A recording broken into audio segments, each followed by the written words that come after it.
નામ હીરાભાઈ ઓધવજીભાઈ સોલંકી, પક્ષ ભાજપ, વિધાનસભા ક્ષેત્ર રાજુલા, ઉંમર 52 વર્ષ, અભ્યાસ એસએસસી, વ્યવસાય વેપાર. હાલ હીરાભાઈ સોલંકી સંસદીય સચિવ છે. હીરાભાઈ સોલંકી સરકારના પુરુષોત્તમ સોલંકીના નાના ભાઈ છે અને કોળી સમાજના આગેવાન છે. ધારાસભ્ય તરીકે 4 ટર્મ હીરાભાઈ રહ્યા છે. એડીઆરના રિપોર્ટ પ્રમાણે વર્ષ 2007માં હીરાભાઈ સોલંકી પાસે કુલ રૂપિયા 12,50,00,000ની સંપત્તિ હતી, તો વર્ષ 2012માં તેમની સંપત્તિમાં કુલ 22,30,00,000નો વધારો થતા કુલ સંપત્તિ થઈ રૂપિયા 34,81,00,000. આમ વર્ષ 2007 થી 2012 સુધીના 5 વર્ષના ગાળા દરમિયાન હીરાભાઈ સોલંકીની સંપત્તિમાં કુલ 178% વધારો નોંધાયો છે.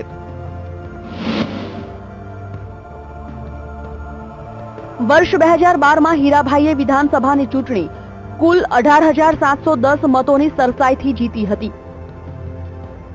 વર્ષ 2012ની વિધાનસભા ચૂંટણીમાં હીરાભાઈ સોલંકીને પ્રાપ્ત થયા હતા કુલ 75,447 મત, જ્યારે કોંગ્રેસના ઉમેદવાર બાબુભાઈ રામને મળ્યા હતા કુલ 56,737 મત. આમ હીરાભાઈ સોલંકી મોટા અંતરે વિજયી બન્યા હતા. વર્ષ 2012ની વિધાનસભા ચૂંટણી જીતવા હીરાભાઈ સોલંકીએ આપ્યા હતા મતદારોને અઢળક વચનો. આ રહ્યા હીરાભાઈ સોલંકીના મહત્વના ચૂંટણી વચનો. રાજુલા જાફરાબાદ મતક્ષેત્રમાં રોડ અને ગટર બનાવી, રાજુલામાં બસ ડેપો બનાવો, દરિયા કિનારે ડ્રેજિંગ કામ કરાવવું, જાફરાબાદ ખાતે પુલ બનાવવો, જાફરાબાદ ખાતે નવી જેટીનું નિર્માણ કરવું, શિયાળ બેટને વીજળી આપવી. આ ચૂંટણી વચનોને હીરાભાઈ સોલંકીએ કેટલા પૂર્ણ કર્યા તેમની પાસેથી જ સાંભળીએ. બહુ મોટી મુશ્કેલી અમને જાફરાબાદ પુલની હતી, જેના આ રૂપિયામાં કહેવા જાય તો કરોડો રૂપિયાના ખર્ચે જાફરાબાદની પુલની હતી. અમારે રાજુલા જાફરાબાદમાં ડ્રેનેજ લાઈન કરોડો રૂપિયાના ખર્ચે. તો આખું એક હબ અમે જાફરાબાદ શૈક્ષણિક હબ જેને કહેવાય, એક શૈક્ષણિક હબ અમે આખું બનાવ્યું છે, જેમાં આઈટીઆઈ કોલેજ આવી ગઈ, હોસ્ટેલ આવી ગઈ, વાણિજ્ય કોલેજ આવી ગઈ, એ જ રીતે રાજુલામાં બી આઈટીઆઈ કોલેજ. અને આ રીતે જોવા જઈએ તો કામોમાં તો અઢળક કામો અમે, જેમ કે અમારે અહીંયા ફિશરમેનો માટે અમે જેટી બનાવી છે, 36 કરોડ રૂપિયાના ખર્ચે જેટી બનાવી, નવી જેટી. અને ડ્રેજિંગ કરાવ્યું 2,60,00,000, એના બીજું હમણાં પાછું ડ્રેજિંગ. હીરાભાઈ સોલંકીએ પોતે કરેલા વિકાસ કાર્ય બાબતે અનેક દાવા રજૂ કર્યા છે, પણ રાજુલા જાફરાબાદ વિસ્તારમાં સ્થાનિક સ્તરે કેવો વિકાસ સધાયો, હીરાભાઈએ કેટલા પૂર્ણ કર્યા ચૂંટણી વચનો, જાણીએ સ્થાનિક કોંગ્રેસ આગેવાન પાસેથી. ચૂંટણીમાં છેલ્લા 3 વચનો જે રાજુલા જાફરાબાદની પ્રજાને આપ્યા હતા કે રાજુલા જાફરાબાદની પ્રજાની ઇન્ફ્રાસ્ટ્રક્ચરનો પ્રશ્ન એટલે કે ડેવલપમેન્ટનો પ્રશ્ન, રોજગારીનો પ્રશ્ન અને કાયદા વ્યવસ્થાનો પ્રશ્ન. મારી દ્રષ્ટિએ આ વ્યક્તિ આ 3 બાબતમાં નિષ્ફળ ગયેલ છે. છેલ્લી 4 ટર્મથી આ માણસ અહીંયા ધારાસભ્ય છે. 10 માર્કની વાત તો તમે કરો છો, પણ હું એવું માનું છું કે 2-3 થી વધારે હું આ માણસને માર્ક આપી શકું એમ નથી.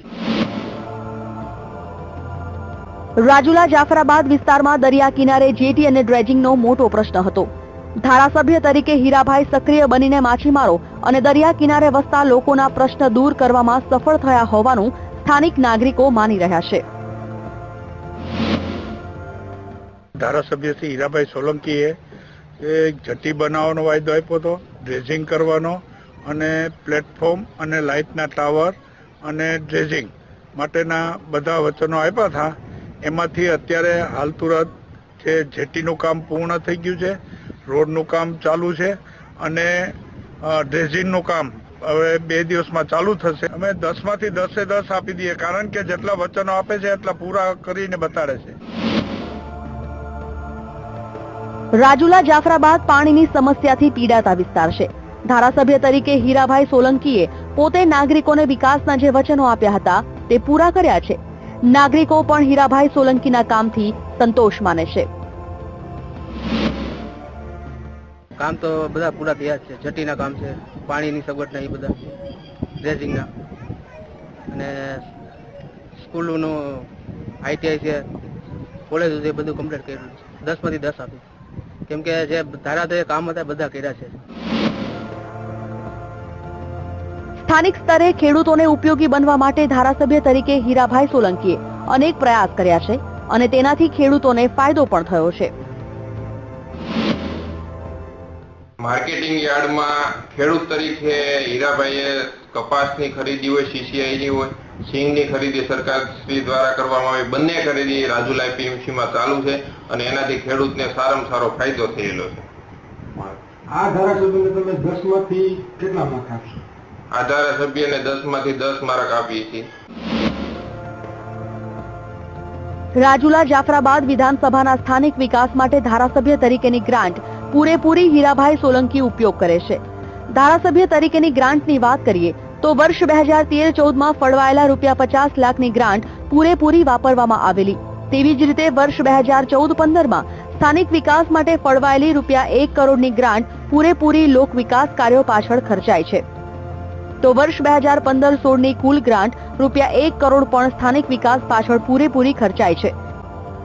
જ્યારે વર્ષ 2016-17ની કુલ ₹1 કરોડની ગ્રાન્ટ સામે અત્યાર સુધી હીરાભાઈ સોલંકીએ કુલ ₹80 લાખના કામ સૂચવ્યા છે. આમ ધારાસભ્ય ગ્રાન્ટનો દરેક વર્ષે પૂરી ઉપયોગ થયો છે. રાજુલા જાફરાબાદ મતક્ષેત્રમાં સ્થાનિક સ્તરે પાણી, રસ્તા નિર્માણથી થતી સામાન્ય તકલીફો અને માછીમારોના પ્રશ્નો છે. પણ ધારાસભ્ય તરીકે હીરાભાઈ સોલંકીએ સ્થાનિક સ્તરે વિકાસના અનેક પ્રયાસ કર્યા છે, જેનાથી તેઓ સ્થાનિક સ્તરે લોકપ્રિય બન્યા છે. સ્થાનિક સ્તરે હીરાભાઈને મતદારોએ હાલ 10 માંથી 8 માર્ક્સ આપે છે. હીરાભાઈ સોલંકી 4 વખતથી ધારાસભ્ય બને છે. રાજુલા અને જાફરાબાદ ખાતે હીરાભાઈની વર્ષ 2012થી શરૂ થયેલી ટર્મમાં સ્થાનિક નાગરિકોના પ્રશ્નો હલ થયા છે. હીરાભાઈ સોલંકી આજે રાજુલા જાફરાબાદમાં લોકપ્રિય છે અને સંસદીય સચિવ પણ છે. વર્ષ 2017 માટે હીરાભાઈ સામે કોઈ મોટા પડકારો હોય તેવું લાગતું નથી. અમરેલીથી કેતન બગડા સાથે અમદાવાદથી પરેશ દવે, BTV ન્યૂઝ.